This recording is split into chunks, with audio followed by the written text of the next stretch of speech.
Hello everyone, Earl Henderson, Primordial Defense. Thank you for watching. I have another Monday quarterback video for you. I'm going to play this video and talk about things that are going on, I better explain what's going on, and talk about things that I think that are being done right and or done wrong. Here we go.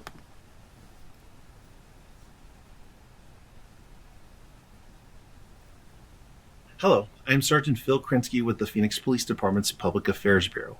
The information, audio, video, and pictures you're about to see are intended to provide details, as we currently understand them, of an in-custody death that occurred on June 10, 2022. This video may contain strong language as well as graphic images, which could be disturbing to some people. Viewer discretion is advised. This incident occurred in the area of 91st Avenue and McDowell when Phoenix police received several calls about a man believed to be under the influence, banging his head against a vehicle and acting erratic. Here are some of the excerpts of those calls. Phoenix 911, where is your emergency? I'm at. Okay. Is it like the northeast corner of the intersection? Correct. Okay, then what's the The emergency there? There's a guy, like he's on something outside, and he's banging his head against my car that's parked in the back, and he's got like blood on the door and stuff. Phoenix 911, where is the emergency? 91st Avenue and McDowell that's on the northeast corner. What's going on there? There's a gentleman that looks like he may be in medical distress. I'm not sure what's going on. I can see that his foot is cut. He just puked. It looked like it might be blood. He's been doubled over, hitting his head on the ground, and at one point looked like he was reaching up and trying to get something underneath his pants. Phoenix 911, where is your emergency? North 91st. North 91st Avenue? Correct. Okay, what's going on there? We got a gentleman that is absolutely naked. He is squatting down between cars. Looks like, he's obviously on something, beating the ground. At one point he's on the ground, which I have no idea how you can do because it is very hot today.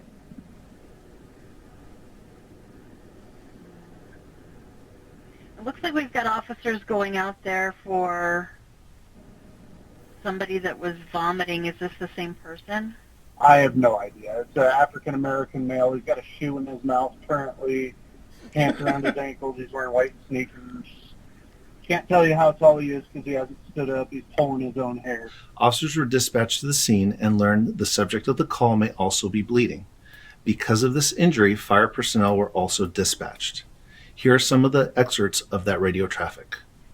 901 at North 91st Avenue with the black shirt and black pants, possibly under 37 David banging his head on the complainant's vehicle's door, gray Chevy Malibu. The subject is not listening and fire is staging. It's going to be a black male, late 20s, thin build, again wearing a black shirt and black pants. The complainant also said that his head was bleeding and has got blood on the vehicle. We got another duplicate call for a black male, short black hair and jeans around his ankles, was trying to eat his shoe and acting erratic. The first officer to arrive at the business saw the subject of the call, later identified as Caleb Blair, and attempted to give him commands via public announcement system. Get down on the ground. Phoenix Police. No, I'm going to wait. I'm going to wait until the next few days here. He's definitely pretty old. So 42, 37.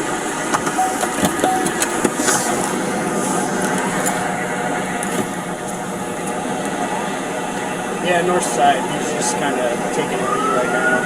Don't you guys get any weapon hands on him? I don't see any weapons. He's naked. No, you're good, dude. We're going to grab him right now. I'm just waiting for another unit. Thank you.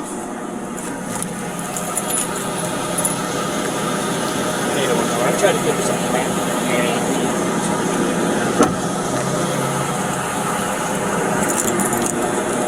The officer saw that Blair was nude and acting erratically.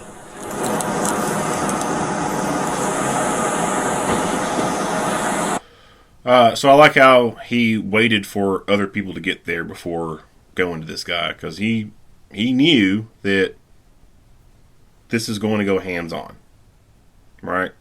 So he did the right thing by waiting, I mean, yeah, it's unfortunate that this dude's still standing there, dick swinging in the air, little kids, potentially seeing this or whatever, but the safe thing to do is wait till more people get there, because this thing's going kinetic.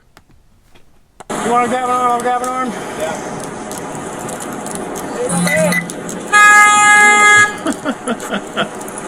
Police department, not in any trouble. Just trying to help you out, okay? Additional officers arrived, and Blair was detained for his safety and taken to a shady section of the parking lot. Officers also requested fire personnel who were staging nearby to respond to the scene. All right, let's get you in the shade, my man.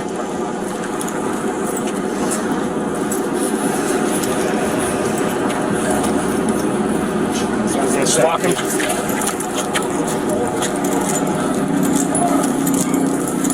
What all they care about is their property.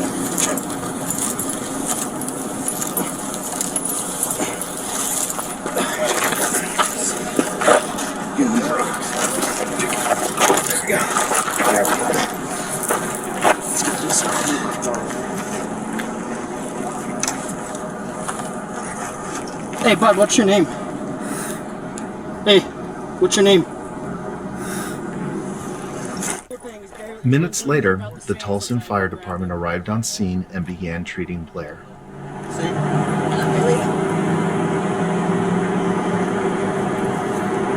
This really looked like just normal red light.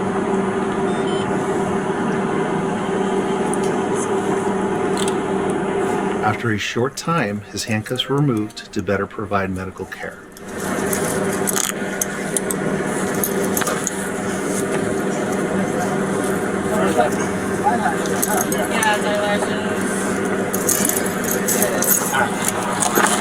How do you guys want him?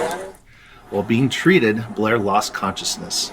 Life-saving measures were rendered, and he was taken to a local hospital where he died from his injuries. The officers involved in this incident are assigned to the Maryville Estrella precinct and have been with the department 5, 6, and 7 years respectively. This incident is the subject of both an internal and a criminal investigation, which will be reviewed by the Maricopa County Attorney's Office. Conclusions about whether the actions of the officers are consistent with department.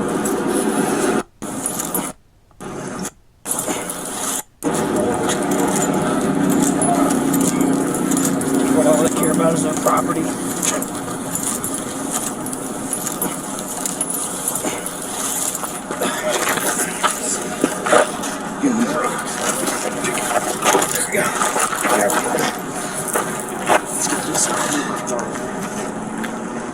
All right, so the only reason why this critical incident briefing video exists is because he was technically in custody of the police and he died.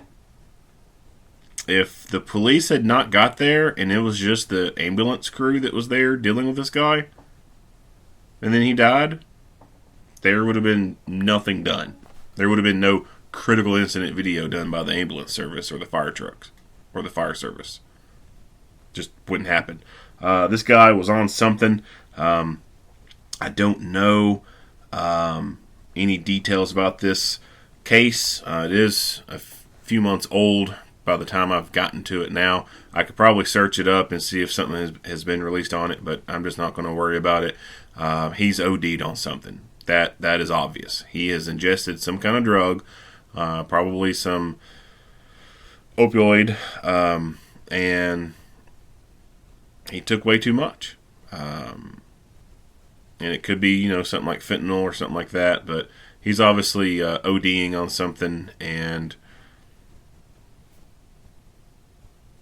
that's it. That's as simple as it is. Nothing done wrong by the police. I mean, they gently dealt with him. They brought him over the shade to get him out of the sun and off the hot pavement, and he finally succumbed to whatever it was that he ingested. He is the one who ingested whatever drug it was that he took. No one held him down and forced those drugs into his system. Now, there could have been someone who sold him some stuff, told him it was one thing, but it actually had other stuff in it. That could be a thing, right? But at the end of the day, he's the one who ingested that. He brought this upon himself. Not much else to say. If you like what you hear and see, go ahead and give me a like and a share. If you haven't already, hit the subscribe button and stay tuned for more Monday quarterback videos. Earl Henderson, Primordial Defense. Thank you for watching.